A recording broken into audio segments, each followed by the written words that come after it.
শাকিব খানের সিনেমায় পাকিস্তানি নায়িকা নয়, আবারও শাকিব খানের বিপরীতে অভিনয় করতে যাচ্ছেন জনপ্রিয় অভিনেত্রী সাবিলা নূর। ইতিমধ্যেই শাকিব খানের বিপরীতে তুফান সিনেমায় অভিনয় করেছেন তিনি। ঈদুল আজহার নতুন প্রজেক্ট, এটিকে কেন্দ্র করে অনেকদিন থেকেই শোনা যাচ্ছিল শাকিব খানের বিপরীতে অভিনয় করবেন পাকিস্তানের কোনো এক অভিনেত্রী। সেটা রহস্যই থেকে গেল। এবার শাকিব খানের বিপরীতে রকস্টার সিনেমায় চুক্তিবদ্ধ হয়েছেন বাংলাদেশের জনপ্রিয় অভিনেত্রী সাবিলা নূর।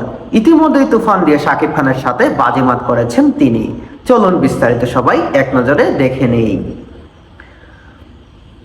আসন্ন ঈদুল আজহার মেগা প্রজেক্ট রকস্টার সিনেমায় সুপারস্টার শাকিব খানের বিপরীতে চূড়ান্ত হয়েছেন অভিনেত্রী সাবিলা নূর।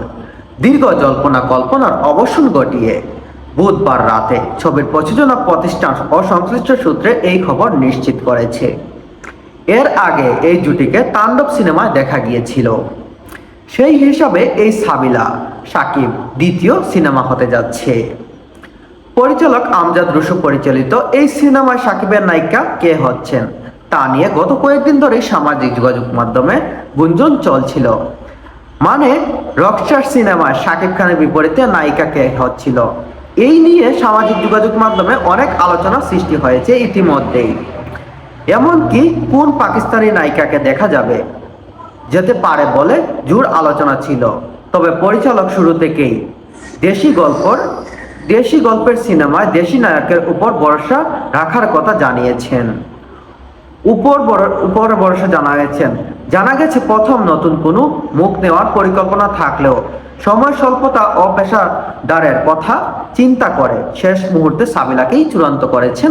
এই সিনেমাটি হবে এক পিওর রোমান্টিক মিউজিক্যাল ঘরানা গল্প, যেখানে মারপিট বা অ্যাকশনের চেয়েও আবেগে ও গানের প্রাধান্য বেশি থাকবে। গত 22 মার্চ মালয়েশিয়া ঝমকালো আয়োজনের মধ্য দিয়ে সিনেমাটি শুরু হওয়ার কথা রয়েছে, যা চলবে 27 মার্চ পর্যন্ত। এরপর 2 এপ্রিল থেকে 5 মে পর্যন্ত টানা শুটিং হবে ঢাকায়। শাকিব সাবিলা ছাড়াও এই সিনেমায় অভিনয় করবেন তানজিয়া জামান, মিথিলা সহ আরো অনেকেই পরিচিত মুখ। সবকিছু ঠিক থাকলে আগামী ঈদুল আজহায় প্রেক্ষাগৃহে মুক্তি পাবে বছরের অন্যতম প্রতীক্ষিত